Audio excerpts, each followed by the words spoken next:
ఇండియాలో జరిగిన ఒక సంఘటన మీతో పంచుకొని నేను నా వాక్యంలోకి వెళ్తాను. ఒక నలుగురు కుర్రోళ్ళు, మీలాంటి యవనస్తులు, ఒక నలుగురు కుర్రోళ్ళకి దేవుడు అంటే చాలా ఇష్టం అంట, చాలా ప్రేమ, దేవుడు అంటే ప్రాణం వాళ్ళకి.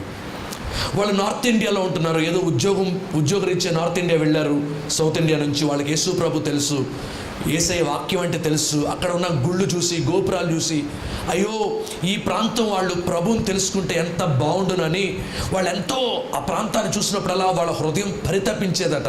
అయ్యో ఈ ప్రాంతానికి యేసు ప్రభుని ఎలా పరిచయం చేసేది, ఈ ప్రాంతం వారికి క్రీస్తుని ఎలా పరిచయం చేసేది.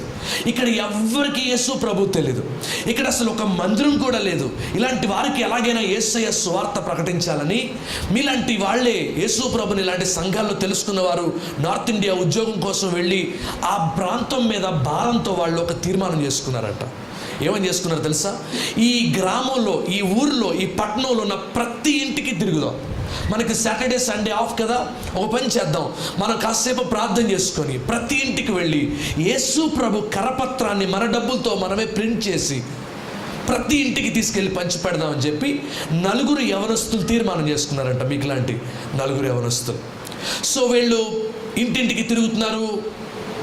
హిందీలో ఉన్నటువంటి ఆ పాంప్లెట్, ఆ సువార్త కరపత్రిక వాళ్ళ చేతుల్లో పెడుతున్నారు.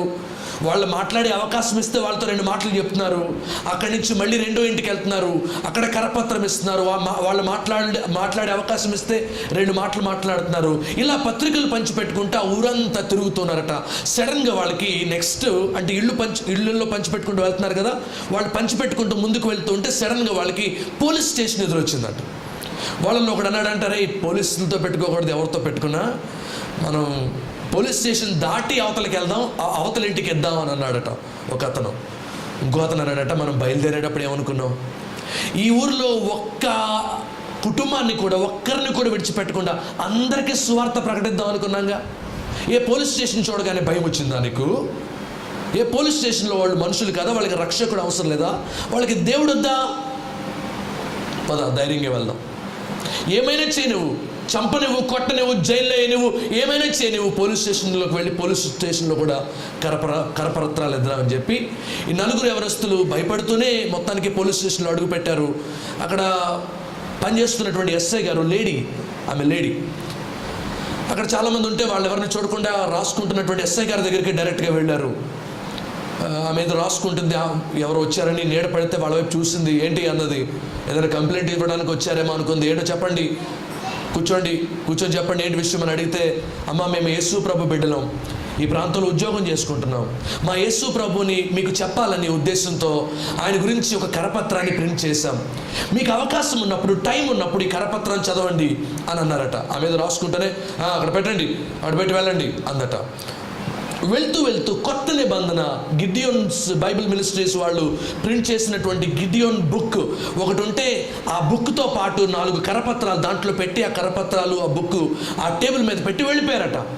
మధ్యాహ్నం టైంకి, లంచ్ టైంలో బాక్స్ తెచ్చుకుందేమో, ఆమె బాక్స్ ఓపెన్ చేసుకొని తినే టైంలో భోజనం చేసిన తర్వాత ఆ పుస్తకం చూసింది. ఇందాక ఎవరు వచ్చినట్టున్నారు కదా, పెట్టారు కదా అని చెప్పి ఆ పుస్తకం తీసి చదువుతుందట.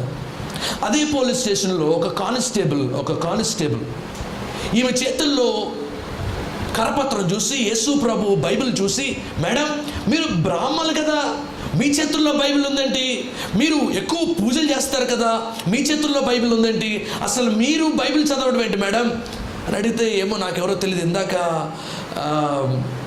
ఎవరో వచ్చారు, వాళ్ళు ఇక్కడ బైబిల్ పెట్టారు, వాళ్ళు వెళ్ళిపోయారు, ఈయన ఎవరు అంటే యేసు ప్రభు అని నాకు కూడా చాలా ఇష్టం, యేసు ప్రభు వారు చాలా గొప్ప దేవుడు, చాలా మహిమగల దేవుడు అని ఆమెకు తెలిసినటువంటి 4 విషయాలు కానిస్టేబుల్ కూడా చెప్పిందట. సరే, ఈమె సాయంకాలం డ్యూటీ ముగించుకొని ఇంటికి వచ్చిన తర్వాత ఆ కరపత్రాలు కూడా తనతో పాటు ఇంటికి తెచ్చుకుంది. దాని కింద ఫోన్ నెంబర్ ఉంటే ఆ ఫోన్ చేసింది. వాళ్ళకి ఫోన్ చేసి, ఎవరండి మాట్లాడేది, పొద్దున్న వచ్చారు మీరే కదా, రేపు ఉదయం ఏమన్నా అవకాశం ఉంటే 10 గంటలకు పోలీస్ స్టేషన్కి వస్తారా అని అడిగిందంట. వీళ్ళ గుండెల్లో దడ మొదలైంది. పోలీస్ స్టేషన్కి రమ్మని ఫోన్ చేశారు, నేను వెళ్ళినప్పుడు ఏమనలేదు, ఇప్పుడు సడన్గా పోలీస్ స్టేషన్కి రమ్మంటున్నారు ఏంటని చెప్పి గుండెలో దడ మొదలైంది. సరే, ఏదైనా ప్రభు కొరకు ప్రాణత్యాగం చేయడానికైనా మేము సిద్ధంగా ఉన్నాం, ప్రభు కొరకు చెరసాల్లో వేయబడ్డానికైనా మేము సిద్ధంగా ఉన్నామని. ఇది నిజంగా జరిగిన సంఘటన. నలుగురు 10 గంటలకల్లా పోలీస్ స్టేషన్లోకి వెళ్ళి నిలబడ్డారట. ఈలోపు సడన్గా పోలీస్ ఎస్ఐ గారు రానే వచ్చారు. మీతో ఒక్క నిమిషం మాట్లాడాలి, ఒకసారి అలా పక్కకు వెళ్దామా అని చెప్పి ఆ నలుగురిని పక్కకు తీసుకెళ్లారట. నా భర్తని నక్సలైట్లు చంపేశారు, నా భర్త స్థానంలో నాకు ఈ పోస్ట్ వచ్చింది, ఎక్స్ఐ పోస్ట్ వచ్చింది. నా భర్త చచ్చిపోయే ముందు నాకు ఇచ్చిన ఒక్కగానొక్క బహుమానం నా కుమారుడు, ఒక్క కొడుకు. 6 నెలల క్రితం వాడికి ఏం జరిగిందేమో తెలీదు, సడన్గా సిక్ అయ్యాడు. వాడిని తీసుకువెళ్ళని హాస్పిటల్ లేదు. ముంబై తీసుకెళ్ళాను, ఢిల్లీ తీసుకెళ్ళాను, రాయవెల్లూరు తీసుకెళ్ళాను, ఇండియాలో పెద్ద హాస్పిటల్ అనే ప్రతి హాస్పిటల్కి తీసుకెళ్ళాను. ఏం జరిగిందో ఏమో తెలియదు. వాడు ఎప్పుడు మూలుగుతూనే ఉంటాడు, మంచం మీద పడి ఉంటాడు. వాడి విషయం నాకు ఏం చేయాలో అర్థం కావట్లేదు. నిన్న మా కానిస్టేబుల్ చెప్పారు, మీరు ఇచ్చిన కరపత్రం నుంచి చదివాను, యేసు ప్రభులో ఏదో గొప్పతనం ఉందని నాకు అర్థమైంది. మీకు ఇష్టమైతే, మీకు అభ్యంతరం లేకపోతే ఒక్క నిమిషం నా కొడుకు కోసం మీరు ప్రార్థన చేస్తారా? ఒక్క నిమిషం నా కొడుకు కోసం మీరు ప్రార్థన చేస్తారా? యవనస్తులు ధైర్యం తెచ్చుకున్నారు. సంతోషంతో దేవుడు ఈమె హృదయాన్ని తెరవడానికి మాకు ఒక అవకాశం ఇచ్చాడు అనుకున్నారు. చిన్న ప్రార్థన చేశారు. అక్కడి నుంచి వాళ్ళ పనులు వాళ్ళు వెళ్ళిపోయారు. అదే రోజు ఆమె పనుల్లో ఆమె బిజీ అయిపోయింది, వర్క్స్ చేసుకుంటా ఉంది. ఆమె పనులు పోలీస్ స్టేషన్కి వచ్చే వాళ్ళందరిది నోట్ చేసుకుంటా ఉంది. సాయంత్రం అయిపోయింది, మళ్ళీ యథాతథంగా తన ఇంటికి వెళ్ళిపోయింది. పొద్దున్న జరిగిన ప్రార్థన కూడా మర్చిపోయింది. సాయంకాలం ఇంటికి వెళ్ళింది. ఇంటికి వెళ్ళి చూసేసరికి ప్రతిరోజు మంచం మీద మూలుగుతూ పడుకుని ఉండే తన కొడుకు మంచం మీద లేడు. ఒక్కసారి గుండె పగిలిపోయింది. ఏం చేయాలో అర్థం కాలేదు. ఒకప్పుడు నా భర్తను చంపిన నక్సలైట్లు నా మీద పగతో ఇప్పుడు నా కొడుకుని చంపేశారేమో అని గుండెలు అవిసిపోయేటట్టు కేకలు వేస్తూ వాడి పేరు పిలుస్తూ ఆ పని మనిషి ఇంట్లో పనిచేస్తుంటే ఎక్కడున్నావు ఎక్కడున్నావు ఎక్కడున్నావు అని గట్టిగా పిలిచింది. ఆమె పరిగెత్తుకుంటూ వచ్చింది. Madam madam madam. ఏంటి మేడం? ఏడి నా కొడుకు ఇక్కడ పడుకుని ఉండాలి, ఏడి వాడు ఎక్కడికి వెళ్ళాడు, బుద్ధి ఉందా లేదా, వాడిని చూస్తున్నావా లేదా?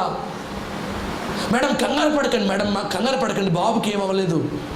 పొద్దున 10 గంటలకి అప్పుడు వరకు మూలుగుతూ మంచం మీద పడుకున్నటువంటి మీ బాబుకి సడన్గా ఎక్కడి నుంచి శక్తి వచ్చిందో, సడన్గా ఒక శక్తి వచ్చింది. అప్పుడు వరకు మూలుగుతూ పడుకున్నవాడు సడన్గా లేచాడు, స్నానం చేశాడు, పరిగెత్తుకుంటూ అదిగో పిల్లలు ఆడుకున్నారు చూస్తారా దూరంగా, అక్కడికి వెళ్ళిపోయాడు.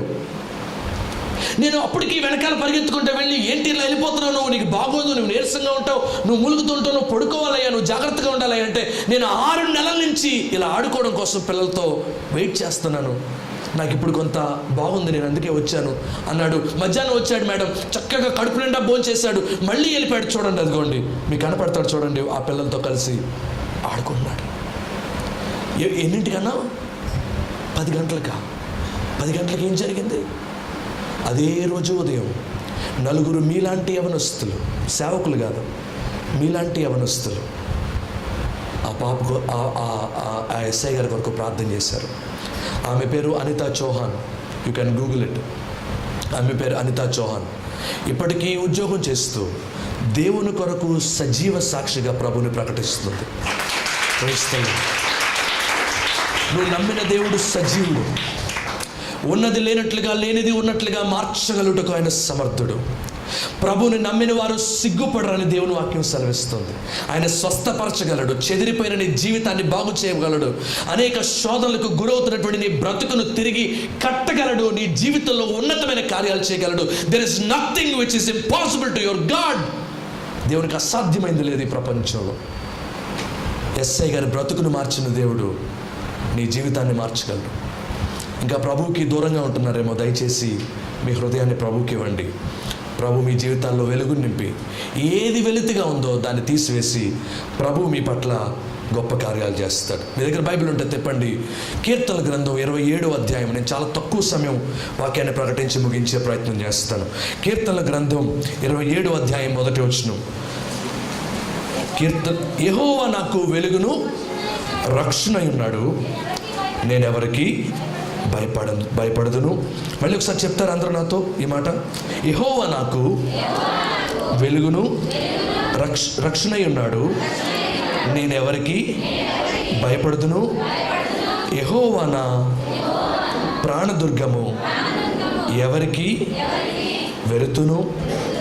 ఈ మాట రాసింది దావీదు భక్తుడు.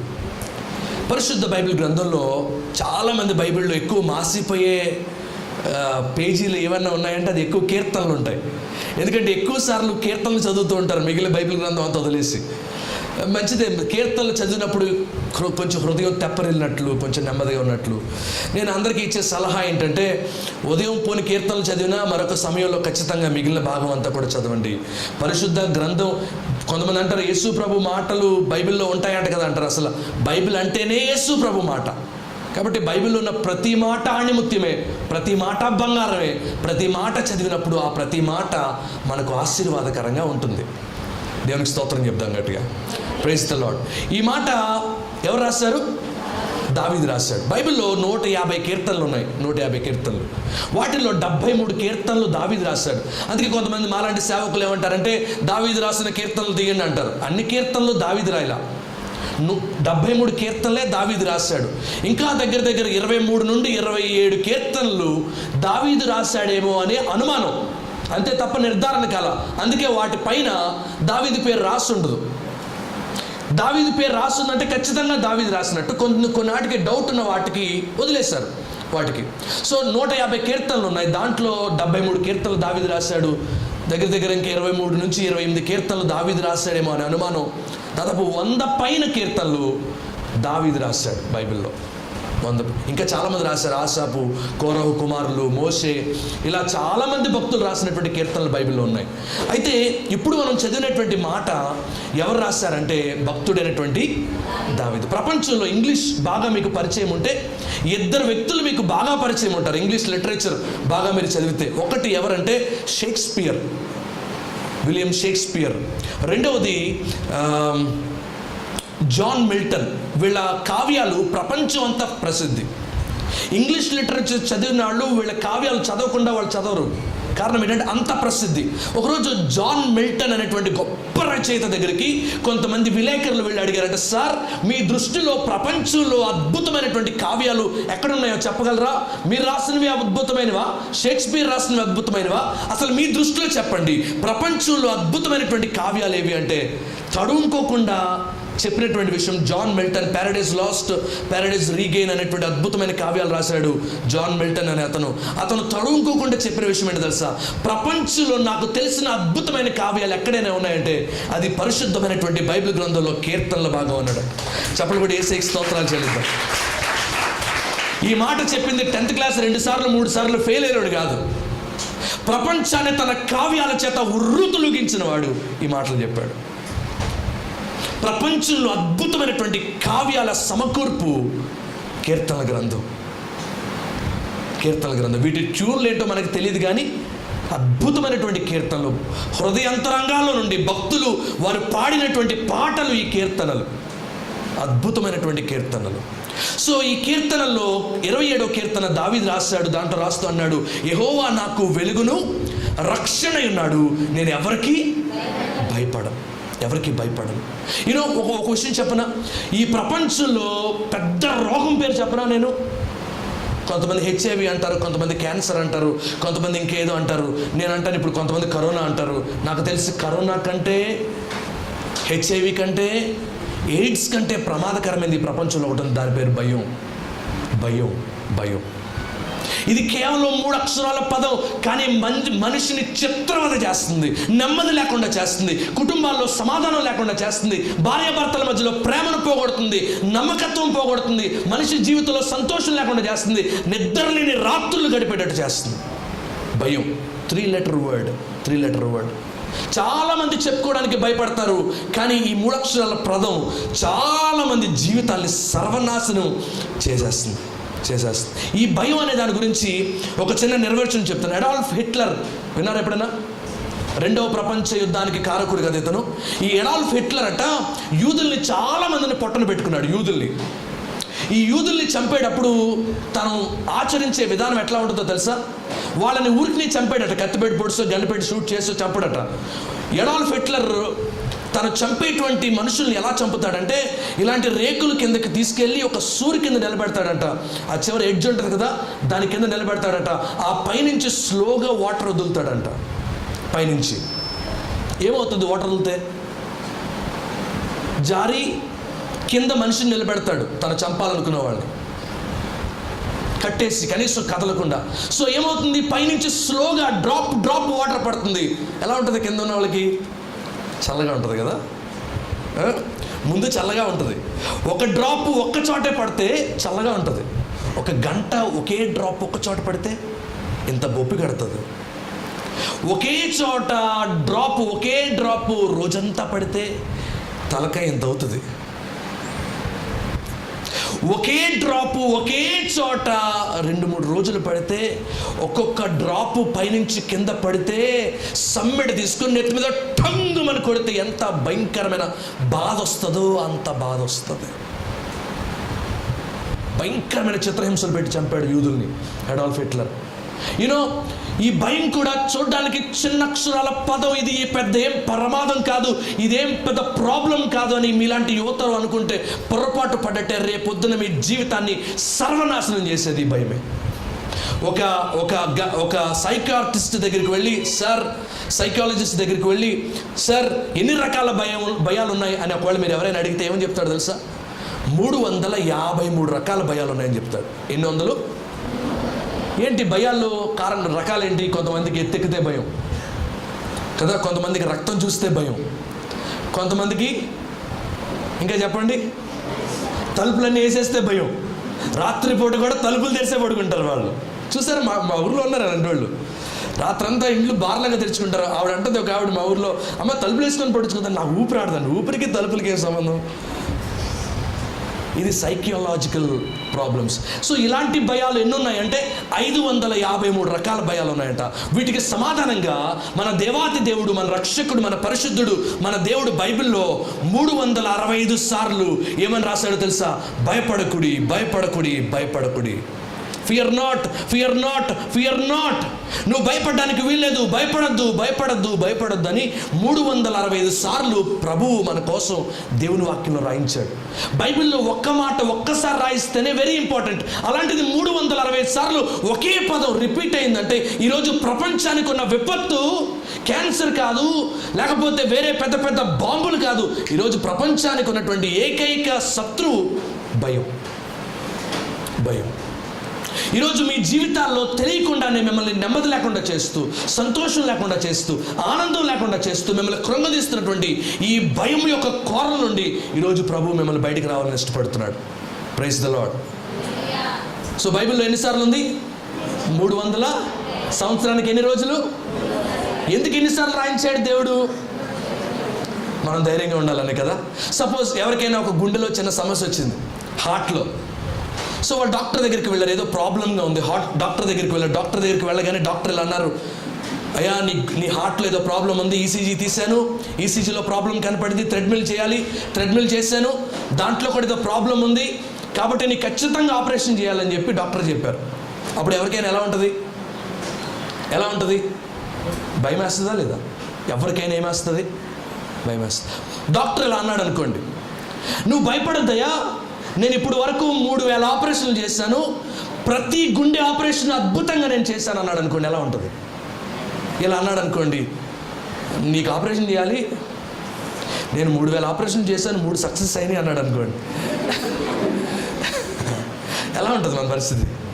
మీకు ఏదో ఒక కుటుంబ సమస్య వచ్చింది, కుటుంబ లావాదేవీల్లో సమస్య వచ్చింది, ఆస్తి తగాదాలు వచ్చింది, పరిగెత్తుకుంటా డాక్టర్ దగ్గరికి వెళ్ళాడు, సార్ నాకు లాయర్ దగ్గరికి వెళ్ళాడు, సార్ నా తరపున కేసు వాదిస్తారా?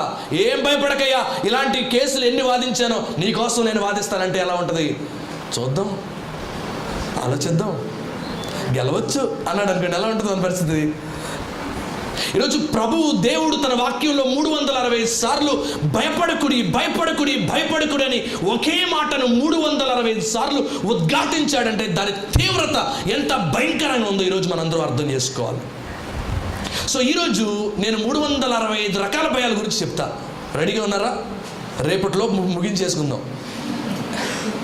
నేను 353 రకాల భయాల గురించి చెప్పను, కానీ ప్రాముఖ్యంగా ఈరోజు మనిషిని వెంటాడుతున్న 3 భయాలు, 3 ఫియర్స్.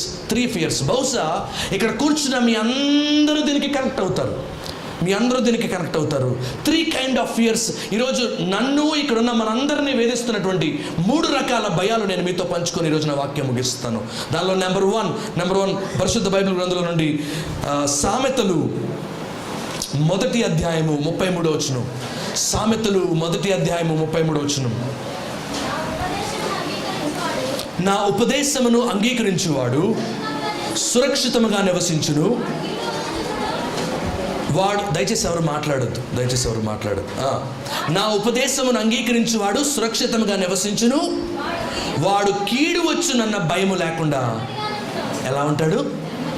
సో ప్రజలు ఈరోజు ప్రపంచంలో ఎక్కువ ఫేస్ చేస్తున్నటువంటి ఫియర్స్లో మొట్టమొదటి ఫియర్, ముఖ్యంగా మీలాంటి యూత్ ఫియర్ ఏంటో చెప్పనా? ఎక్కువ ఫియర్ ఏంటో చెప్పనా?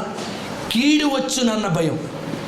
అయితే దేవుని వాక్యం సెలవిస్తోంది, నా ఉపదేశమును అంగీకరించువాడు సురక్షితముగా నివసించును. వాడు కీడు వచ్చునన్న భయము లేకుండా ఎలా ఉంటాడంట? నెమ్మదిగా ఉంటాడు.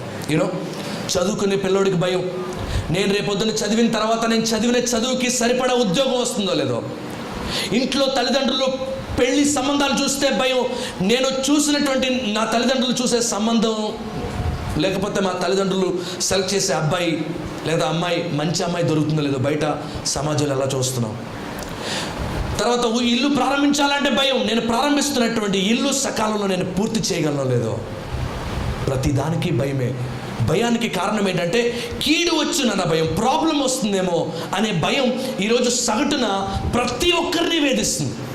బహుశా మీకు కూడా మీ ఫ్యూచర్ గురించి రకరకాల క్వశ్చన్స్ ఉంటాయి. నేను ఈ కోర్స్ తీసుకున్నాను, ఈ కోర్స్ వల్ల నేను సఫలం అవుతానా? నేను ఇప్పుడు 10th క్లాస్ తీసుకున్నాను, దీని నెక్స్ట్ నేను ఏం తీసుకుంటే సఫలం అవుతాను? సో రకరకాల ప్రశ్నలు కీడు వచ్చునన్న భయం ద్వారా మనకు వెంటాడుతున్నాయి. మీకు ఒక ఆశ్చర్యం కలిగించే విషయం చెప్పనా? మన భారతదేశంలో నెలకి సంవత్సరానికి కాదు, నెలకి ఈ రాళ్ళు అమ్ముకునే వాళ్ళు, జాతకాలు చెప్పేవాళ్ళు ఉంటారు చూసారా, వాళ్ళ టర్న్ ఓవర్ ఎంతో తెలుసా? సాఫ్ట్వేర్ తర్వాత బిగ్గెస్ట్ ఎకానమీ కలిగినటువంటి సంస్థ ఏదైనా ఉందంటే జాతకాలు, భవిష్యత్తులు చెప్తారంటారు చూసారా. వాడికి ఎంత డబ్బు లేకపోతే టీవీ 9లో గంట సేపు ప్రోగ్రామ్ ఇస్తాడు. మా రాయి కొనుక్కోండి, మీ భవిష్యత్తు మారిపోద్దని. చెప్పండి, వాడికి ఎంత డబ్బు రాకపోతే ఇస్తాడు? ఒక అరగంట సేపు, ఒక 5 నిమిషాలు అడ్వర్టైజ్మెంట్ కోసం గిలగిలాడుతూ ఉంటారు పెద్ద కంపెనీలు, ప్రాక్టర్ అండ్ గ్యాంబుల్, టాటా లాంటి కంపెనీలు. వీడు గంట సేపు అడ్వర్టైజ్మెంట్ ఇస్తాడు. వాడికి ఎక్కడే డబ్బులు? మనం ఇస్తున్నాం. మనిషిలో ఉండేటువంటి భయం, రానున్న రోజుల్లో నాకు ఏదైనా వస్తుందేమో, ఏదైనా జరుగుతుందేమో. ఒకడెవడో బుద్ధులేనుడు ఈ మధ్య నాకు ఫోన్ చేశాడు. వాడు ఫోన్ చేసి అంటాడు, సార్ మీ ఫోన్కి కీడుంది, ఈ ఫోన్ వాడే వాళ్ళకి ఏదో దోషం వస్తుంది అన్నాడు. ఒక నోరు మూసుకోరా, నా దగ్గర నా ఏసై ఉన్నాడని చెప్పాను. నా ఫోన్ నెంబర్కి కీడంట, నేను రాయి కొనుక్కోవాలంట, 2000 అంట దాని ఖరీదు. వాడు చెప్తున్నాడు. వాడు ఎంత విచారం అండి. 3000 కోట్లు అంట నెలకి టర్న్ ఓవర్ వాళ్ళకి, 3000 కోట్లు. ఈ ప్రపంచంలో, ఈ భారతదేశంలో ఎంత పిచ్చి మనోళ్ళకంటే భవిష్యత్తులో నాకు ఏదైనా అవుతుందేమో అని ఎర్రరాళ్ళు కొనుక్కుంటారు. ఇక్కడ ఎవరు ఉన్నారు అటువంటి ప్రబుద్ధులు? నల్లరాళ్ళు, తర్వాత పచ్చరాళ్ళు. నీ జాతకం ప్రకారం, ఆకాశంలో నక్షత్రాల ప్రకారం నువ్వు ఇది రాయి పెట్టుకో, అంతా శుభమే జరుగుతుంది. ఇదేగా చెప్పేది వాళ్ళు. ఎంత విచారం. ఎవడన్నా చిలక పట్టుకుని వెళ్తే, బాబు ఒకసారి రా చెప్పు, ఆ చిలక ఏం తెస్తుందో చూపించి నాకు. నేను అంటాను, చిలకలో ఏముందండి? మన జీవితం గురించి నా యేసయ్య చేతిలో ఉంది. కానీ మా చర్చలో ఒక పెద్ద ఉన్నాడు, సిగ్గు లేకుండా చెప్తున్నాడు ఈ మాట. ఏమని చెప్తున్నాడు తెలుసా? పాస్టర్ గారు, మీరు ఏమైనా అనుకోండి, నేను పేపర్ తెరిస్తే మాత్రం రాశి ఫలాలు ఉంటాయే, అది చూస్తాను, అది చూసి ఆ రోజు ప్రారంభిస్తాను పాస్టర్ గారు అన్నాడు. నేను అనుకున్నాను, నీ బ్రతుకు రాశి ఫలాల్లో ఉందేమో, కానీ నా జీవితం నా యేసయ్య చేతిలో ఉంది. హల్లెలూయా. చెప్పలు కూడా యేసయ్యకి స్తోత్రాలు చెల్లిస్తారా? ఇంకా ఎవరైనా మీ భవిష్యత్తు గురించి ఆందోళన పడేవాళ్ళు, కంగారు పడేవాళ్ళు ఇంకా ఎవరైనా ఉన్నారా? దయచేసి నేను మీకు చెప్తున్నాను, దయచేసి మీ భవిష్యత్తు గురించి ఆందోళన పడద్దు.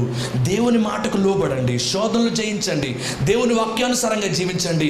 మీరు మనుషులకు, లోకానికి ప్రత్యేకంగా జీవించండి. దేవుని వాక్యం మీకు సెలవిస్తున్నటువంటి మాట ఏంటంటే, నా ఉపదేశమును అంగీకరించువాడు కీడు వచ్చునన్న భయం లేకుండా సురక్షితంగా ఉంటాడు. వాడికి భయం లేదు, వాడికి కంగారు లేదు. మా ఊరిలో 25 లక్షలు పెట్టి ఒక ఇల్లు కట్టాడు. ఒక అతను పెద్ద ఇల్లు కట్టాడు, 25 లక్షలు పెట్టి, 25 lakhs పెట్టి, రోడ్డు పక్కన ఇల్లు. నేను ఒకరోజు చూశాను, చాలా బాగుంది ఇల్లు. ఓపెనింగ్ పెట్టారు, ఇంటి నిండా పూలతో అలంకరించారు, చాలా బాగుంది. ఎవడో ఒకడు పిల్లకోడు వెళ్తున్నాడంట. తెలుసుగా పిల్లకోడు అంటే ఎవరు? అదేనండి భవిష్యత్తు గురించి చెప్పేవాళ్ళు. ఒక అతను ఎవరు అట్టించి వెళ్తున్నాడంట, జాతకాలు చెప్పేవాడు. అక్కడ కారాపాడు, కారాపు ఎవరు ఇల్లు కట్టింది అన్నాడు. వాడు చూసింది లేదు, లోపలికి వెళ్ళింది లేదు. ఈ ఇల్లు కట్టిన వాడు నెల రోజుల్లో చచ్చిపోతాడు, ఇల్లు కూల్చేయపోతాడు. 25 లక్షలు పెట్టి కట్టాడు ఇల్లు, 25 lakhs పెట్టి 3 రోజుల్లో కూల్చేశారు. ఎవరైనా కూల్చేసేటప్పుడు శాల్తీలన్నీ జాగ్రత్త చేసుకుంటారు, ఏది కిటికీలు తలుపులు లేకపోతే ఇంకేమైనా ఉపయోగపడతాయేమోనని. వాటిని కూడా చూసుకోకుండా నేలమట్టం చేశాడు. 3 రోజుల తర్వాత నేను మళ్ళీ అదే రోడ్లో వెళ్తుంటే అంత పెద్ద బిల్డింగ్ 3 రోజుల క్రితం ఆర్భాటంగా జరిగిన ఆ ఓపెనింగ్ మొత్తం పోయింది, బిల్డింగ్ నేలమట్టం అయిపోయింది, మొత్తం చల్లా చెదరుగా పడింది. నేను అక్కడికి వెళ్ళి అడిగాను, ఏంటంటే 3 రోజుల క్రితమే కదా ఓపెనింగ్ జరిగింది, అప్పుడే కూల్చేశారంటే. ఆవిడ వచ్చి చెప్పాడంటండి, భయం వేసేసి కూల్చేశారు.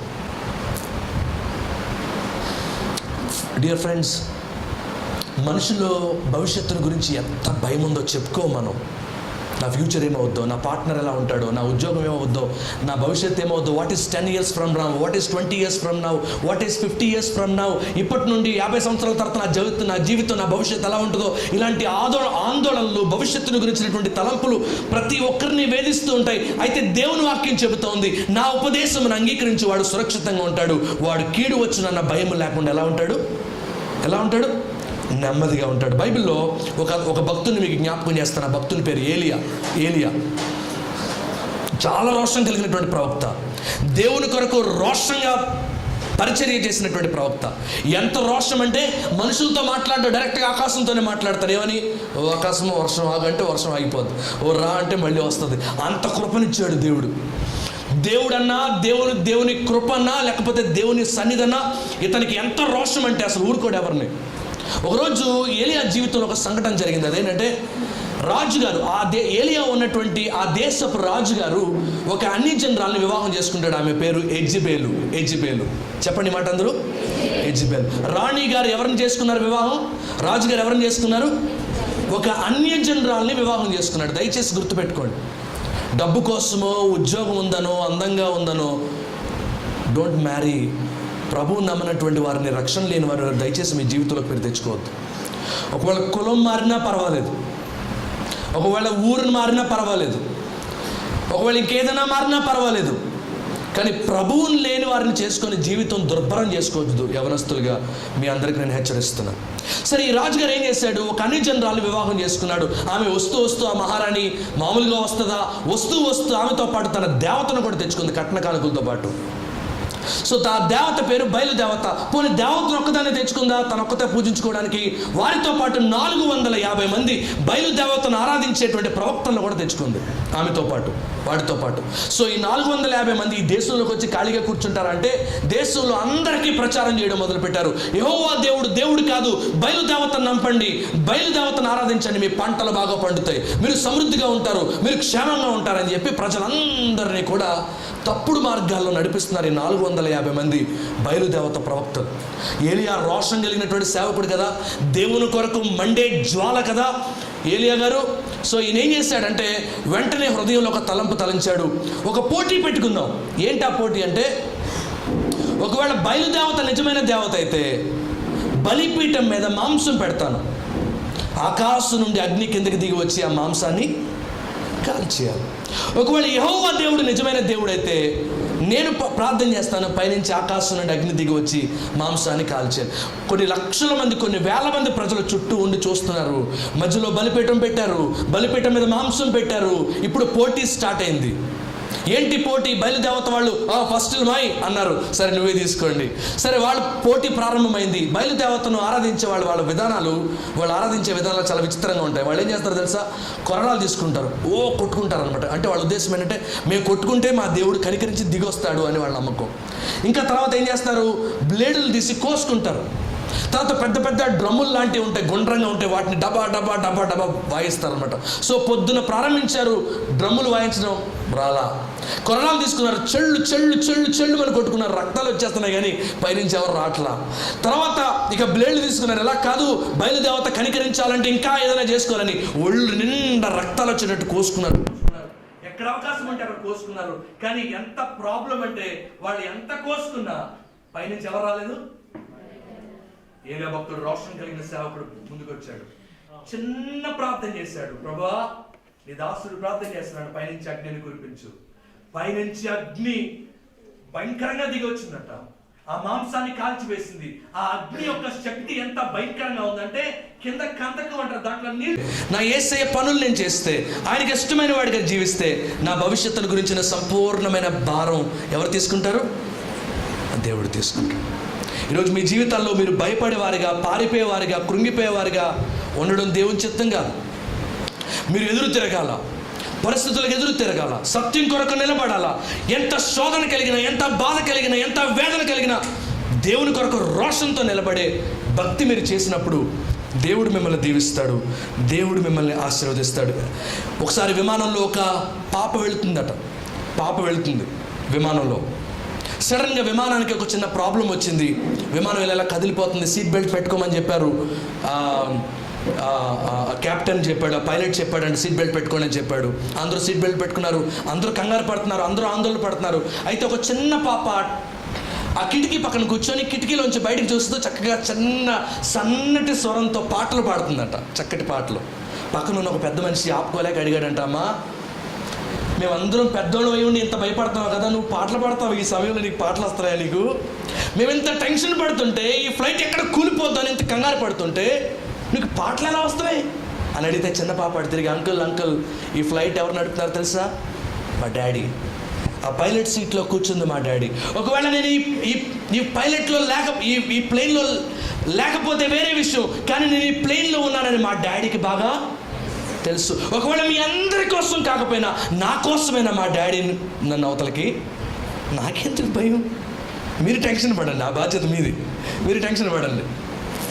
ఈరోజు ఆ పాపకి తన తండ్రి మీద, తన కన్న తండ్రి మీద ఉన్న కొద్దిపాటి విశ్వాసం కూడా మనకు లేదు. ఎంత విచారం చెప్పండి.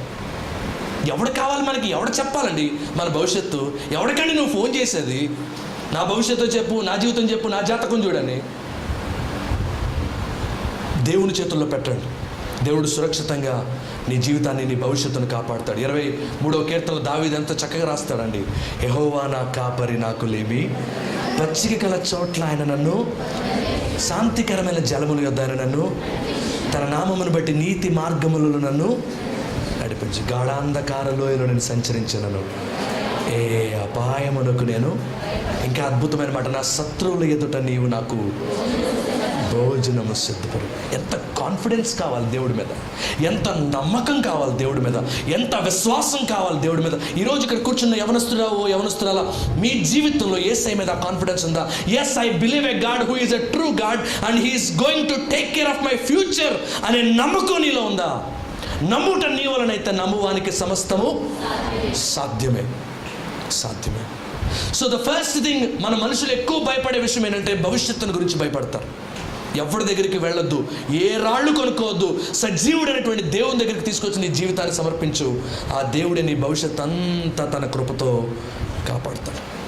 రెండవది ప్రాముఖ్యమైనది, యోబు గ్రంథం 31వ అధ్యాయము 33వ వచనం. యోబు గ్రంథం 31వ అధ్యాయము 33వ వచనం. యోబు గ్రంథం 31వ అధ్యాయము 33వ వచనం. త్వరగా చదవండి. ఆదాము చేసినట్లు మహాసమూహమునకు భయపడి కుటుంబ తిరస్కరణకు జడిసి. ఇక్కడ కాంటెక్స్చువల్గా నేను ఆ రెఫరెన్స్ మీకు చూపించలేదు, కానీ రెండవ రకమైనటువంటి భయాన్ని మీకు చూపించడానికి ఆ రెఫరెన్స్ నీకు చూపించాను. ఏంటి రెండవ రకమైనటువంటి భయం అంటే? మనుషుల గురించి భయం. వీళ్ళేమనుకుంటారు బ్రదర్, వచ్చే వారం వచ్చి సాక్ష్యం చెప్పండి, మీ పట్ల దేవుడు ఇంత కార్యం చేశాడు కదా, మంచి జాబ్ ఇచ్చాడు కదా అంటే, పాస్టర్ గారు మీరే చెప్పండి పాస్టర్ గారు, నాకు భయం పాస్టర్ గారు, నాకు మైక్ పట్టుకుంటే కాళ్ళు వణుకుతాయి పాస్టర్ గారు. ఎవరికి నువ్వు భయపడేది? జీవము కలిగిన దేవుణ్ణి ప్రకటించడానికి ఎందుకు నీకు భయం? ఎవరిని చూసి నువ్వు భయపడుతున్నావు? యవనస్తులారా, మీలో చాలా మందికి మంచిగా పాడే కృప దేవుడు ఇచ్చాడు. యవనస్తులారా, మంచి పరిచర్య చేసే కృపనిచ్చాడు. కానీ ఎవడైనా ఏదైనా అనుకుంటాడేమో అని భయం. మొన్న ఒక ఊర్లో, మా ఇంటి దగ్గర ఒక ఊర్లో చర్చ్ యానివర్సరీ జరుగుతుంది. ఒక ఆవిడ బైబిల్ తీసుకొని వస్తుంది. ఎట్లా తీసుకొని వస్తుందో తెలుసా? ఆ చెంగు ఉంటుంది కదా స్త్రీలకి, చీరకి, దాంతో ఇలా కప్పేసుకొని వస్తుంది. నేను ఆవిడని గమనిస్తూ ఉన్నాను దూరం నుంచి. ప్రజలందరూ ఉన్నప్పుడేమో ఇట్లా కప్పుకొని వస్తుంది, చర్చ్ దగ్గరికి వచ్చిన తర్వాత అప్పుడు బయటికి తీస్తుంది. ఈవిడికి ఎవరంటే భయం? మనుషులంటే భయం. ఓ నువ్వు కూడా దిగిపోయావా అంటారేమోనని. ప్రభువు నమ్ముకోవడం అంటే దిగిపోవడం కాదు, ప్రభువు నమ్ముకోవడం అంటే పరలోక రాజ్యానికి ఎక్కడం. Praise the lord. దిగిపోయేది ఏం లేదు. ఎవడైనా దిగిపోయాడంటే నేను ఎక్కాను రా, నోరు మూసుకొని చెప్పండి. కొంతమంది అంటారు కదా వాడుక భాషలో, దిగిపోయావా నువ్వు కూడా వెళ్ళిపోయావా, నువ్వు కూడా మునిగిపోయావా. మునిగేది లేదు, దిగేది లేదు, ఇదంతా ఎక్కేదే. చప్పలు కొట్టి వేసే స్తోత్రాలు చెప్పండి. Praise the lord. సో ఇక్కడ జరిగినటువంటి విషయం ఏంటంటే, చాలామందికి ఉండేటువంటి రెండవ సమస్య ఏంటంటే ప్రజలంటే భయం. యవనస్తులారా, ప్రభువు కొరకు నిలబడండి. నేను బైబిల్ కాలేజీలో చదువుకునేటప్పుడు, నేను విజయవాడ లయలలో చదువుకునేటప్పుడు, నేను చర్చిలోనే అక్కడ క్యాంపస్లోనే యూత్ మీటింగ్స్ పెట్టేవాడిని. నేను సండేస్, ఎవ్రీ సండేస్ మాకు అవుటింగ్ ఉండేది కాదు. మార్నింగ్ ఒక 2 hours గ్యాప్ ఇచ్చేవారు. మార్నింగ్ జన్మభూమి అని చెప్పి మాతో మొత్తం కాలేజ్ అంతా తుడిపించి మొక్కలు పీకిచ్చి ఇవన్నీ చేయించేవారు. తర్వాత ఒక 2 hours గ్యాప్ ఇచ్చేవారు. నేనేం చేసేవాడినంటే ఈ 2 hours ప్రజలందరికీ వాక్యం చెప్పేవాడిని. నాకు ఎవరైనా ఏమైనా అనుకుంటారేమో అని భయం వేసి చిన్న బైబిల్ కొనుక్కొని జేబులో పెట్టుకొని వెళ్ళటం మొదలుపెట్టాను. తర్వాత కొంతకాలానికి దేవుడు నాతో మాట్లాడాడు. నేను జేబులో ఎందుకు పెట్టుకెళ్ళాలి, నేను ఎందుకు జేబులో పెట్టుకెళ్ళాలి, నేను చేస్తున్న పాపమా, నేను చేస్తున్న తప్ప, నేను చేస్తున్న వ్యభిచారమా, నేను చేస్తున్న దొంగతనమా, నేను చేస్తున్న మోసమా, నేను సజీవుడైనటువంటి దేవుని కొరకు నేను వెళ్తున్నాను, నేను ఎందుకు జేబులో పెట్టుకెళ్ళాలి. తర్వాత పెద్ద బైబిల్ కొనుక్కున్నాను, ఇంత పొడుగు ఉంటుంది, ముసలోళ్ళు చదువుతారు ఇంత పెద్ద పెద్ద అక్షరాలు. అది కొనుక్కున్నాను నేను. అది కొనుక్కొని వెళ్తా ఉంటే నా ఫ్రెండ్స్ అందరూ అడగడం ప్రారంభించారు. హిందూ ఫ్రెండ్స్ అందరూ అడుగుతాం ప్రారంభించారు. నువ్వు ఎక్కడికి వెళ్తున్నావు? ఇంకో పలానా చోటకి వెళ్తున్నాను. అదిగో అక్కడ మేము అక్కడ బైబిల్ స్టడీ చేస్తున్నాం, మీరు కూడా వస్తారా? మీకు తెలుసా, నేను కాలేజీలో నుంచి 3rd year నేను MBA పూర్తి చేసుకొని లేదా డిగ్రీ పూర్తి చేసుకొని నేను హాస్టల్లో నుంచి బయటకు వచ్చే సమయానికి నేను దగ్గర 50 మంది పిల్లల్ని ఆ టీంలోకి చేర్చాను. రక్షణ అందరూ పొందలేదు కానీ 50 మంది పిల్లలు ప్రతి ఆదివారం కూడుకునేటట్టు దేవుడు సహాయం చేశాడు. ఎవరికండి నువ్వు భయపడేది? నువ్వు కష్టంలో ఉన్నప్పుడు ఎవడొస్తాడు నీ దగ్గరికి? నువ్వు ఆపదలు ఉన్నప్పుడు ఎవడొస్తాడు నీ దగ్గరికి? నువ్వు ఇబ్బందులు ఉన్నప్పుడు ఎవడొస్తాడు నీ దగ్గరికి? ఎవరిని చూసి నువ్వు దాక్కునేది? ఎవరిని చూసి నువ్వు లోపల కూర్చునేది? ఎవరి గురించి నువ్వు భయపడేది? నీకు విషయం తెలుసా, మా దగ్గర 1000 మంది విశ్వాసులు మా చర్చిలో. మాకు ఫస్ట్ సండే వచ్చిందంటే 1000 మంది వస్తారు. 1000 మంది మాకు మీటింగ్స్ జరిగినాయి అంటే దగ్గర 2000 నుంచి 3000 మంది వస్తారు మా సభలకి ప్రతి సంవత్సరం. యూనో వన్ థింగ్, మాకు కోవిడ్ వచ్చింది 3 months బ్యాక్. ఆ అక్టోబర్ నెలలో కోవిడ్ వచ్చింది. మీకు విషయం తెలుసా, ఒక్కడంటే ఒక్కడు ఫోన్ చేయలేదు. ఏమని చెప్పుకున్నారు తెలుసా పైపెచ్చు వీళ్ళందరూ? ఫోన్లో కూడా వస్తుందంట. అమ్మా నువ్వు ఫోన్ చేయలేదేంటమ్మా అంటే, ఫోన్లో కూడా వస్తుందని చెప్పారు అయ్య గారు మాకు, అందుకే చేయలేదు పాస్టర్ గారు. ఎవడండి నీకు సహాయం చేసేది? కేవలం 2 యవనస్తులు నిలబడ్డారండి మా ఇంట్లో వాళ్ళందరికీ ఆహారం అందించడానికి. 2 యవనస్తులు నిలబడ్డారు అంతే. 2 యవనస్తులు. ఒక్కడ ఫోన్ చేయలేదు, ఒక్కడు మందిరంలోకి రాలేదు, ఒక్కడు కనీసం ఫోన్ చేసి పాస్టర్ గారు ఎలా ఉన్నారు అని కనుక్కోవడానికి కూడా ఒక్కడికి ఓపిక లేదు. ఎవడో నీకు సహాయం చేసేది? ఎవడి గురించి నువ్వు ఆలోచించేది? ఎవడు నీకు సహాయం చేస్తాడు అనుకోవడం? నీ కులపోళ్ళు వస్తారా, నీకు నీ వర్గం వాళ్ళు వస్తారా, నీ ఫ్రెండ్స్ వస్తారా? నువ్వు అవసరంలో ఉంటే ఒక్కడు నీకు ముఖం చూపించాడు. నీకే కోవిడ్ వచ్చిందంటే ఒక్కడు కూడా నీకు కనపడ్డు. ఎవడండి నీకు సహాయం చేసేది? సహాయం చేస్తే ఆ దేవుడు సహాయం చేయాలి. చప్పలు కొట్టి వేసే స్తోత్రాలు చెల్లించాలి. సహాయం చేస్తే ఆ తండ్రి సహాయం చేయాలా. మేలు చేస్తే ఆయన మేలు చేయాలి. ఈ లోకంలో ఎవ్వడు మనకి అక్కడికి రాడు సమస్యలు ఉన్నప్పుడు. నాకు నిజంగా అర్థమైంది. మేము అప్పుడు అనుకునేవాళ్ళం, మాకు 1000 మంది ఉన్నారు, అసలు ఆ సంఘం అంతా వస్తే 2000 మంది అవుతారు, అన్ని సంఘాలు కలిస్తే ఎంతమంది అవుతారు, అంతమంది అవుతారు, ఎంత సంఘాలు.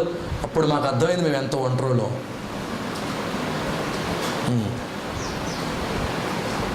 ఎవడు రాడు. ఎవడ అవసరాలు ఆడివి, ఎవడ ప్రాణభయం వాడిది. అవసరం వచ్చిందంటే ఎవడి కాడు నిన్ను వదిలిపెట్టిపోతాడు. ఎవడికి నువ్వు భయపడేది? ఎవడు చూసి నువ్వు కంగారు పడి ప్రభువు నమ్మకుండా ఉండేది? నీకు నువ్వు నష్టం చేసుకుంటావా? మా ఇంట్లో వాళ్ళు ఒప్పుకోరండి, మా ఫ్రెండ్స్ ఏమన్నా అనుకుంటారండి, మా చుట్టాలు ఏమన్నా అనుకుంటారని ఎవరిని నువ్వు చూసి నీకు దేవుడు ఇచ్చే నిత్య రాజ్యాన్ని పోగొట్టుకుంటావు. దేవుడు నీకు చేసే మేలుని ఎవడు చూసి నువ్వు పోగొట్టుకుంటావు. ఎవరి కోసం నీ జీవితాన్ని నాశనం చేసుకుంటావు. దయచేసి డోంట్ లుక్ ఎట్ ఎనీబడీ. ఎవరి గురించి చూడొద్దు. అరిమత యోసేపు, నికోదేము అని 2 వ్యక్తులు ఉన్నారు. వీళ్ళు ఎవరో తెలుసా? సమాజం మహాసమాజం అని జరుగుతుందట. మహాసమాజం అని ఒక పెద్ద ఎంపీ లాంటి వాళ్ళు అనమాట వీళ్ళందరూ. ఆ దేశంలో, వర్గంలో, ఆ కులంలో, ఆ యూదుల్లో ఏ నిర్ణయం తీసుకోవాలన్నా ఈ మహాసభలో నిర్ణయం తీసుకుంటారు. దాంట్లో మెంబర్స్ వీళ్ళు ఒక రకంగా పార్లమెంట్ మెంబర్స్ లాంటి వాళ్ళు, ఎంపీలు, మెంబర్ ఆఫ్ పార్లమెంట్ లాంటి వాళ్ళు. వీళ్ళలో 2కి యేసు ప్రభు అంటే చాలా ఇష్టం. కానీ ఒక్కరోజు కూడా బయటకు వచ్చి చెప్పే దమ్ము ధైర్యం లేదు. కానీ యేసు ప్రభుని ఎప్పుడైతే కలువరి శిలువలో వ్రేలాడదీశారో వాళ్ళ హృదయాల్లో నుంచి ధైర్యం కట్టలు తెంచుకొని బయటకు వచ్చింది. అరిమత యోసేపు అన్నాడు, నా కొరకు నేను తొలిపించుకున్న సమాధిని యేసయ్యకి ఇస్తానన్నాడు. నికోదేము అన్నాడు, నేను వెళ్ళి పర్మిషన్ తీసుకొస్తాను పైకి వెళ్ళి అన్నాడు. వాళ్ళిద్దరూ కలిసి యేసు ప్రభు సమాధి చేశారు. ఆఖరికి శిష్యులు కూడా ఎవడు లేడు యేసు ప్రభు సమాధి చేసేటప్పుడు. ఈరోజు ఎవ్వరి గురించి నువ్వు భయపడద్దు. తమ్ముళ్ళు, చెల్లెళ్ళు, నీ జీవితాన్ని కట్టేది, నిన్ను ఆశీర్వదించేది, నిన్ను నిలబెట్టేది. ఈ సంవత్సరం ఉన్న ఫ్రెండ్స్ 10 ఏళ్ళ తర్వాత ఉంటారా? నాకు చాలామంది ఫ్రెండ్స్ ఉండేవాళ్ళు స్కూల్లో. నా చుట్టూ ఎప్పుడు ఓ 10 మంది ఉండేవాళ్ళు ఎప్పుడు. ఇప్పుడు నేను సేవలోకి వచ్చిన తర్వాత ఎవడు లేడు నాకు అసలు ఫ్రెండ్సే. ఏమైపోయారు వాళ్ళు? ఎవడి జీవితం వాడిది, ఎవడు బ్రతుకు వాడిది. అసలు వాళ్ళే నా సర్వస్వం, వాళ్ళే నా ప్రాణం అనుకునేవాడు. ఇప్పుడు ఒక్కడు లేడు. ఎప్పుడు వాట్సాప్లో హాయ్ అని గ్రూపుల్లో పంపించడమే తప్ప కలుసుకున్న రోజులు ఒకటి లేవు. ఇప్పటికీ నాతో ఆ రోజు ఈరోజు తోడుగా ఉన్నది నా ఒకే ఒక్క స్నేహితుడు, నా యేసయ్య ఒక్కడే. Praise the Lord. ఈరోజు అటువంటి దేవుణ్ణి కాదనుకొని దేనికోసం నువ్వు వెంపర్లాడేది? సాధు సుందర్ సింగ్ గారు ఉన్నారట. చదివారు ఎవరైనా ఆయన పుస్తకం? సాధు సుందర్ సింగ్ గారి పుస్తకం ఎంతమంది చదివారు? 1. ఎవరు చదవలేదా? సాధు సుందర్ సింగ్ గారు చాలా క్రైస్తవ వ్యతిరేకి. ఒకప్పుడు బైబిల్ని చింపాడు, ఒకప్పుడు క్రైస్తవులను కొట్టాడు, ఒకప్పుడు సేవకులను కొట్టాడు. యేసు ప్రభు అంటే తక్కువ కులాల జాతికి సంబంధించిన వాడని సాధు సుందర్ సింగ్ గారు నమ్మేవాడు. తన ఇంట్లోనంట ఇంటి నిండా దేవతలు, దేవుళ్ళ ఫోటోలే ఉండేయట. ఇంటి చుట్టూ నువ్వు ఏ గదిలోకైనా వెళ్ళు, ఆ గదిలో పటాలు ఉంటాయట, మొత్తం పటాలే. అసలు ఇన్ని పటాలు ఉన్నాయి మా ఇంట్లో, అసలు వీళ్ళందరిలో నన్ను సృష్టించిన సృష్టికర్త ఎవరు అని ఒక ప్రశ్న వచ్చిందంట ఒకరోజు సాధు సుందర్ సింగ్కి. సరే, అన్ని ఫోటోల దగ్గరికి వెళ్ళి, నువ్వు నన్ను సృష్టిస్తే నాకు కనపడు, ఈరోజు నేను నీతో మాట్లాడాలి. ఇంకొక బొమ్మ దగ్గరికి వెళ్ళి, నువ్వు నన్ను సృష్టిస్తే నాకు కనపడు, నేను నీతో మాట్లాడాలి. సో అన్ని దేవుళ్ళ దగ్గరికి వెళ్ళాడు. రోజు వెయిట్ చేస్తున్నాడు, ఈరోజు వస్తారేమో. ఎవరు రాలా. ఒకరోజు చాలా కోపం వచ్చింది, దేవుళ్ళందరి మీద అసహ్యం కలిగింది. చిచ్చి, ఏంటి వీళ్ళొక్కళ్ళు కూడా నాతో మాట్లాడరు, నేనంటే లెక్కలేదా అనుకున్నాడేమో మనసులో. నేను అనుకున్నాడు, ఈ రోజు రాత్రి కానీ నన్ను సృష్టించిన సృష్టికర్త నాకు కనపడకపోతే నేను చస్తా. నా ఇంటి వెనకాల రైలు పట్టాలు ఉన్నాయి, దాని మీద తలపెట్టుకుని చచ్చిపోతా. తలార స్నానం చేశాడు, బాస్పెట్లు వేసుకొని కూర్చున్నాడు. ఒకళ్ళు నిద్ర వస్తుందేమోనని నేను ఎదురు చూస్తాను. ఈ రాత్రి నేను చూడాల్సిందే. ఆ రాత్రి యేసు ప్రభు వారు కలవరి శిలువలో వ్రేలాడుతున్నటువంటి దృశ్యంలో ఆయనకు కనపడ్డాడట. చప్పలు కొట్టి యేసుకి స్తోత్రాలు చెల్లిద్దాం. అప్పుడు వరకు బాస్పెట్లు వేసి కూర్చున్నవాడు సడన్గా లేచి నిలబడ్డాడు. నువ్వు వచ్చావు? తక్కువ కులాల వాడు దేవుడు, నువ్వు వాళ్ళ దేవుడు, నువ్వు వీళ్ళ దేవుడు, చిచ్చి నువ్వంటే నాకు ఇష్టం లేదు. శిలువలో వ్రేలాడుతున్నటువంటి ప్రభు అతనితో పలికిన మాట, నువ్వేమని అడిగావు? నేను సృష్టించిన సృష్టికర్తను చూడాలనుకున్నావు కదా, ఆ సృష్టికర్త నేనే. నువ్వేనా నన్ను సృష్టించింది? నా పుట్టుకు కారణం నువ్వా? ఈ సృష్టికి కారణం నువ్వా? నా కొరకు కలవరి శిలువలో ప్రాణం పెట్టావా? నీ బైబిల్ నేను చింపేసింది, నీకు సేవ చేసే సేవకుల్లా నేను హింసించింది, బాధ పెట్టింది. ఆ దృశ్యం ముందే మోకరించి మోకాళ్ళ మీద ఉండి సాష్టాంగపడి దేవునికి నమస్కారం చేశాడంట. తన పాపాలన్నీ ప్రభు సన్నిధిలో ఒప్పుకున్నాడు. తన జీవితాన్ని రాత్రి ప్రభుకి ఇచ్చేశాడు. తెల్లవారు ఎప్పుడవుతుందని ఎదురు చూశాడు. తెల్లవారైంది, పరిగెత్తుకుంటే వాళ్ళ నాన్న దగ్గరికి వెళ్ళారు. నానా నీకు విషయం చెప్పాను నాన్న, చాలా గొప్ప విషయం నాన్న. ఏంట్రా అది ఏంటి? రాత్రి నాకు దైవ దర్శనం కలిగింది నాన్న. నిజమా? ఎంత ధన్యుడు రా. నేను ఎన్ని నోముల్లో వచ్చాను, ఎన్ని పుణ్యకార్యాలు చేశాను, ఎన్నెన్ని చేశాను, కానీ నాకెప్పుడు దైవ దర్శనం కాలేదు. కానీ నువ్వెంత ధన్యుడు రా, నువ్వెంత గొప్పోడు రా. ఇంతకీ ఎవరు కనపడ్డారు? అదే యేసు ప్రభు అంటారే, వాళ్ళు ఆరాధిస్తారు కదా, ఆయన సిలువ వేసుకుంటాడే. ఏంటి పిచ్చిగా ఉందా? మన కులం ఏంటి? మనకి ఎంతమంది దేవుళ్ళు ఉన్నారు చూడరా, మన చుట్టూ చూడు, ఏళ్ళు మన దేవుళ్ళు. ఆ యేసు ప్రభు అంటావేంటి? నీకు ఎవరో పిచ్చెక్కిందా? లేదు నాన్న, యేసు ప్రభు నేను నమ్మేసుకున్నాను. రాత్రి ఆయన నా హృదయం ఆయనకి ఇచ్చేసాను. నేను బ్రతికితే ఇక ఆయన కోసమే బ్రతుకుతాను నిర్ణయం చేసుకున్నాను. ఇక ఆయన కోసమే చచ్చిపోతాను, కానీ ఇక ఆయన్ని మాత్రం విడిచిపెట్టానంటే తండ్రికి చాలా కోపం వచ్చిందంట. వెంటనే దూషించడం ప్రారంభించాడు. రే, నువ్వు నా ఇంట్లో ఉండడానికి అర్హుడు కాదు. ఆ తక్కువ కులాల వాళ్ళ దేవుడి పేరు ఇంకొకసారి ఇంట్లో ఎత్తితే ఇల్లు ఖాళీ చేసి వెళ్ళిపోను. నానా, ఇల్లు ఖాళీ చేయడానికైనా వెళ్తా ఇష్టపడతాను, కానీ ఆ యేసయ్యని మాత్రం నేను వదిలిపెట్టున్నాను. అయితే పోవంటే ఇంట్లోంచి బయట నుంచి ఆ రోజు కట్టుబట్టలతో ఇంట్లోంచి సాధు సుందర్ సింగ్ గారు బయటకు వచ్చారు. బయటకు వచ్చేసిన తర్వాత ఏదో ఒక చిన్న పూరిపాకు వేసుకొని తాకులతో, కొబ్బరాకులతో, తాటాకులతో ఒక చిన్న గుడిసె వేసుకొని గుడిసెలో ఉండడం ప్రారంభించాడు సాధు సుందర్ సింగ్ గారు. రోజులు గడుస్తున్నాయి. ఈరోజు ఆ నోట ఈ నోట పడి సాధు సుందర్ సింగ్ గారు ఇంట్లోంచి బయటకు వచ్చాడని చెప్పి సాధు సుందర్ సింగ్ గారి మేనమామకి తెలిసిందంట. కారు వేసుకొని వచ్చాడట సాధు సుందర్ సింగ్ గారు ఎక్కడున్నారో వెతుక్కుంటూ. ఒకప్పుడు రాజభోగం అనిపించినవాడు, కొన్ని కోట్లకు అధిపతి, కొన్ని వందల ఎకరాలకు అధిపతి వాళ్ళ నాన్నగారు సాధు సుందర్ సింగ్ వాళ్ళ నాన్నగారు. అతను చిన్న పూరిపాకలో ఉండడం చూసి, ఏంట్రా నీకు దుస్థితి, ఏంట్రా నీకు గతి, ఎంత పెద్ద ఇల్లు రానిది, నీకేంట్రా ఇంత దుస్థితి, పిచ్చేమని ఎక్కిందా నీకు, ఆ యేసు ప్రభు పిచ్చి పట్టిందా? అవును నా మావయ్య, నాకు యేసు ప్రభు అంటే ఇష్టం, ఇక నేను బ్రతికితే ఆయన కోసమే బ్రతుకుతాను, ఆయన నన్ను ప్రేమిస్తున్నాడు, ఆయన నా కోసం ప్రాణం పెట్టాడు, ఆయన నాకు ఏమి ఇవ్వడానికైనా సిద్ధంగా ఉన్నాడు, నేను ఆయన కోసమే బ్రతుకుతాను. అరే పిచ్చెక్కిందారా నీకు? అరే నీకు ఆఫర్ ఇస్తా, చెప్తున్నా విను. నువ్వు ఒకవేళ ఇంటికి తిరిగి వస్తే మీ నాన్న ఎలాగో ఆస్తి ఎలాగో నీకే వస్తుంది. ఇంకొక ఆఫర్ కూడా ఇస్తున్నాను చూడు, నా ఆస్తి మొత్తం నీకు ఇచ్చేస్తా, దాంతోపాటు నా కూతుర్ని, నా అందమైన కూతురు నీకు ఇచ్చి పెళ్లి చేస్తా. సాధు సుందర్ సింగ్ గారు ఏమన్నారు తెలుసా? నాకు ఎంత ఆశ్చర్యం కల్పిస్తావా, మావయ్య మావయ్య, నాన్న ఆస్తి నాన్న దగ్గరే ఉండని, నీ ఆస్తి నీ దగ్గరే ఉంచుకో, నీ కూతురుని కూడా నీ దగ్గరే ఉంచుకో. ఎందుకో తెలుసా? ఆ యేసయ్యకి నాకు ఎప్పుడో పెళ్ళైపోయింది. నేను ఇక బ్రతికితే ఆయన కోసమే బ్రతుకుతా, చస్తే ఆయన కోసమే చేస్తా తప్ప ఆయన తప్ప వేరే నామస్మరణ నా నోట్లోంచి ఇంకొకసారి రాదు. ప్రభు కొరకే బ్రతికి నేను ప్రభు కొరకే చేస్తాను తప్ప ప్రభు కోసం ఎవరిని విడిచిపెట్టను. ప్రభు కొరకు దేని విడిచిపెట్టడానికైనా నేను సిద్ధమే అన్నాడు. తండ్రిని వదిలిపెట్టేశాడు, సేవ చేశాడు. నాకు ఎంతో ఇష్టమైనటువంటి సేవకులు ఇద్దరు, ఒకటి సాధు సుందర్ సింగ్ గారు, రెండు భక్త సింగ్ గారు. ఒకరు నార్త్ ఇండియాని కదిపేస్తే రెండో వాళ్ళు సౌత్ ఇండియాని కదిపేశారు. వీళ్ళిద్దరి ద్వారా దేవుడు బలమైనటువంటి పరిచర్యను భారతదేశంలో జరిగించాడు. ఒకసారి వారిద్దరిని బట్టి చప్పట్లు పడేసి స్తోత్రాలు చెల్లిద్దాం.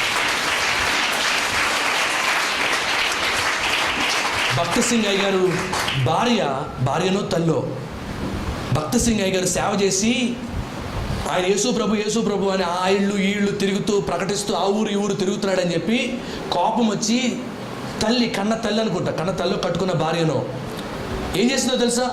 ఒక్కసారి ఇంటికి వస్తావా, ఎప్పుడు తిన్నావో, ఏం తిన్నావో లేదో అని చెప్పి ఏం చేసిందో తెలుసా? ఇంటికి పిలిచి కన్న తల్లి అనుకుంటా అన్నంలో విషయం కలిపి పెట్టిందంట. దేవుని మహాకృపను బట్టి దేవుని కొరకు అన్నిటిని విడిచిపెట్టడానికి ఇష్టపడినటువంటి భక్త సింగ్ అయ్య గారిని ఆ విషయం ఏమీ చేయలేకపోయింది. క్రైస్తవ, నువ్వు దేవుని కొరకు సమస్తాన్ని విడిచిపెట్టడానికి ఇష్టపడు, నీ కొరకు దేవుడు అద్భుతాలు చేస్తాడు. భక్త సింగ్ అయ్య గారు చనిపోయే సమయానికి ఆయన గిన్నిస్ బుక్ ఆఫ్ వరల్డ్ రికార్డ్స్లోకి ఎక్కారు. ఆయన 16,000 సంఘాలు కట్టాడు. చప్పలు కొట్టండి యేసయ్యకి. 16,000 సంఘాలు కట్టాడు. నేను వ్యక్తిగతంగా 10 సంఘాలు చూస్తా. 10 సంఘాలు నేను వ్యక్తిగతంగా నాకంటూ 10 సంఘాలు ఉన్నాయి. ఈ 10 సంఘాలు చూడడానికి ఉక్కిరి బిక్కిరి అయిపోతున్నా. లిటరల్గా చెప్తున్నాను. ఇక్కడ ఒక సమస్య వస్తే దీన్ని సెట్ చేసుకునే లోపు ఇంకొక సంఘంలో సెట్ చేసుకునే లోపు ఇంకో సంఘంలో 16,000 సంఘాలు కట్టి గిన్నిస్ బుక్ ఆఫ్ వరల్డ్ రికార్డ్స్లో ఆయన పేరు ఎక్కించుకున్నాడు. ఆయన భార్య అతనితో లేదు, అతని తల్లి అతనితో లేదు, అతని కుటుంబం అతనితో లేదు, కానీ కొన్ని లక్షల మంది ప్రజలు ఆయన చచ్చిపోయేటప్పుడు ఆయన కోసం హైదరాబాద్ వెళ్ళారు. యేసయ్యకి స్తోత్రం చెప్పరేంటండి? ఎంత గొప్ప దేవుడు అండి! ఎవరి కోసం అండి? నువ్వు ప్రభువుని సంపాదించు, ప్రభువు నమ్మినటువంటి మంచి స్నేహితుల్ని దేవుడు నీకు ఇస్తాడు. నీ కొరకు ప్రాణం పెట్టేవారిని నీ కోసం నీతో పాటు పంపిస్తాడు. ఆయన నిన్ను ప్రేమించే నమ్మకమైనటువంటి వారిని నీ చుట్టూ దేవుడు ఉంచుతాడు. అలా కాదు ప్రభు కొరకు మనుషులే కావాలనుకుంటావా, నీ చచ్చే సమయానికి ఒక్కడు కూడా నీతో పాటు ఉండడు, ఒక్కడు నీకు తోడురాడు, ఒక్కడు నీకు సహాయం చేయడు. నిన్ను విడువను ఎడబాయనని వాగ్దానం చేశాడు. ఆయన మాటలు ఎంత అద్భుతమైన మాటలు అంటే, ఒకరోజంట ఒక అతను నడుచుకుంటూ వెళ్తున్నాడట. చాలా పూర్వకాలంలో జరిగిన సంఘటన. నడుచుకుంటూ వెళ్తున్నాడు. ఈ రోజుల్లో అయితే లైట్లు రోడ్లు అన్నీ ఉన్నాయి. ఆ రోజుల్లో లైట్లు రోడ్లు లేవు. ఒక్కడే నడుచుకుంటూ వెళ్ళాలి. చీకటి పడిపోయింది. భయపడుతున్నాడు, మనసులో ప్రార్థన చేసుకున్నాడు, యేసయ్య ఈ చీకట్లో ఒక్కడే నడుచుకుంటూ వెళ్తున్నాను, ఏ పావుని తొక్కకుండా, ఏ మండ్రకబ్బాన్ని తేలిని తొక్కకుండా, యేసయ్య నాకు సహాయం చేయని ప్రార్థన చేసుకుంటూ వెళ్తున్నాడట. ఆ రాత్రి మొత్తానికి తను చేరుకోవాల్సినటువంటి గమ్యాన్ని చేరుకున్నాడు. మర్నాడు ఉదయం తన పని అక్కడ ముగించుకొని తిరిగి వస్తూ ఉన్నాడట. తిరిగి వచ్చే సమయంలో తన పాదముద్రలతో పాటు ఇంకో 2 పాదముద్రలు కనపడ్డాయట. అరే రాత్రి నేను ఒక్కడే వచ్చాను కదా, నాతో పాటు ఇంకొకళ్ళు ఎవరు వచ్చారు, ఖచ్చితంగా దేవుడు నాకు తోడుగా, దేవుడు ఎంత గొప్పోడు అనుకుంటా. ఇంకా ఆగలేదు, మొత్తం వెంటలేదు మీరు. ఇంకా కొంచెం ముందుకెళ్ళాడంట. ముందుకెళ్ళేసరికి అక్కడ జారుడు ప్రదేశం ఉందంట. అక్కడికి వెళ్ళేసరికి 2 పాదముద్రలే ఉన్నాయంట. ఓరు ప్రభు, ఎంత మోసం చేసావు ప్రభా, రోడ్ అంతా బాగున్నప్పుడు, నెలంతా బాగున్నప్పుడు నాతో కలిసి నడిచావా, జారుడు ప్రదేశం వచ్చేసరికి నన్ను వదిలిపెట్టి వెళ్ళిపోయావా? అప్పుడు ప్రభు మాట్లాడడం ప్రారంభించారు, పిచ్చోడా, అవి నీ పాదముద్రలు కాదు. మరి నా పాదముద్రలు ఎక్కడి? నేను ఇటే వచ్చాను కదా, మరి నా పాదముద్రలు ఏవంటే ప్రభు అతనితో మాట్లాడాడట, నన్ను నా అరచేతుల్లో నేను నిన్ను ఎత్తుకున్నాను. నాకు 8 సంవత్సరాల పాప ఉంది, ఈరోజు ఇక్కడ కూడా వచ్చింది. తను ఒక్కొక్కసారి డాడీ నన్ను ఎత్తుకో అంటూ ఉంటాను. 8 సంవత్సరాలు తనకి. నేను 10 నిమిషాలు ఎత్తుకుంటాను, లేకపోతే ఒక 10 నిమిషాలు ఎత్తుకుంటాను, ఇంకెంతసేపు ఎత్తుకున్నావు, నడు అంటాను నేను. ఒక 8 సంవత్సరాల పాపని ఎత్తుకోలేకపోతున్నాను. కానీ ప్రభువు తన బిడ్డల కొరకు చేసిన వాగ్దానం ముదిమి వచ్చే వరకు. ముదిమి అంటే నువ్వు ముసలోడు అయినా పళ్ళు ఊడిపోయినా ఎత్తుకుంటాడు ఆయన. నేను అందరూ అసహించుకున్న ఆయన మాత్రం అసహించుకోడు. అది ఆయన ప్రేమ. చెప్పలు కూడా ఏసైకి స్తోత్రాలు చెల్లించాలి. ముదిమి వచ్చే వరకు. నా కూతురు 5 సంవత్సరాలు 6 సంవత్సరాలు 7 సంవత్సరాలు వస్తేనే దిగా నడు, కాలుతో నడు, కాళ్ళు లేవండి అంటున్నాను. నేను తండ్రిగా నా కూతురిని ప్రేమించిన దానికంటే 100 రెట్లు ఎక్కువగా నేను ప్రేమిస్తున్నాను. ఆయన నాను కాదనుకొని మనుషుల కోసం ఆలోచించేది. యేసు ప్రభు కొరకు కులాన్ని కాదనుకున్న వాళ్ళు ఎంతోమంది ఉన్నారు.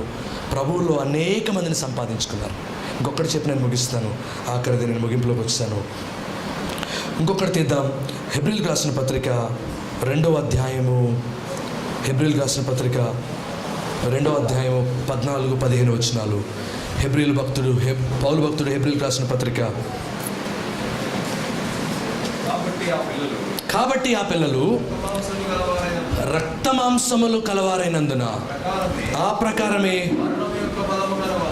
మరణము యొక్క బలము గలవారిని, అనగా అపవాదిని మరణము ద్వారా నశింపచేయుటకు జీవితకాలమంతయు మరణ భయము చేత దాస్యమునకు లోబడిన వారిని విడిపించుటకు ఆయన కూడా రక్త మాంసములలో పాలివాడాను. యేసు ప్రభు ఈ లోకానికి రావడానికి, మొన్నే మనం క్రిస్మస్ చేసుకున్నాం కదా, యేసు ప్రభు ఈ లోకానికి రావడానికి అనేక కారణాలు ఉన్నాయి. వాటిలో ఒక కారణం ఇక్కడ రాస్తున్నాడు పౌలు హెబ్రీయులకు రాస్తూ, మరణ భయం చేత బంధింపబడిన వారిని మరణ భయం యొక్క దాస్యం నుండి విడిపించడానికి యేసు ప్రభు ఈ లోకానికి వచ్చాడు. చెప్పలు కూడా యేసుకి స్తోత్రాలు చెల్లిద్దాం. ఎంతమంది భక్తులు ప్రభు కొరకు ప్రాణత్యాగం చేయడానికి ఇష్టపడ్డారు చెప్పండి. ఎంతమంది భక్తులు. పౌలును తలకిందులు, పేతురును తలకిందులు సిలువ వేసి చంపేశారు కదా. యేసు ప్రభుకి 12 మంది శిష్యులు ఉంటే ఆ 12 మందిలో 11 మందిని చంపేశారు. యోహాను భక్తుడు, అపోస్తుడైనటువంటి యోహాను ఒక్కడే సజీవుడిగా మిగిలాడు. మిగిలినందరినీ చంపేశారు. అపోస్తుడైనటువంటి పౌలుని శిరశ్ఛేదనం చేశారు, అంటే తల నరికి చంపేశారు. భక్తుడైనటువంటి బాప్తిస్మిచ్చి యోహాన్ని కూడా తల నరికి చంపేశారు. ఇంతమంది చచ్చిపోవడానికి కూడా తెగించి ప్రభువుని విడిచిపెట్టడానికి ఎందుకు ఇష్టపడ్డారో తెలుసా? వాళ్ళకి మరణం అంటే పెద్ద లెక్క లేదు, వాళ్ళకి మరణం అంటే భయం లేదు. ఈరోజు మీలో చచ్చిపోతానని భయం ఎవరికైనా ఉందా? ప్రభువుని నమ్మినటువంటి వారికి ఆ భయం ఉండకూడదు. ఎందుకో తెలుసా? ఇక్కడ కన్ను మూస్తే అక్కడ కన్ను తెస్తుంది. ఈరోజు మేము ఉదయం వచ్చే టైంలో ఫాగ్ భయంకరంగా ఉంది. దాదాపు మేము 6 గంటలకి 6:30కి బయలుదేరాము. 8 గంటల వరకు మా ముందు ఎవరు వస్తున్నారో ఎవరు తెలియట్లా. విశ్వాసంతో వచ్చాము ఒక రకంగా చెప్పాలంటే, ఏమి కనపడకపోయిన కారులో.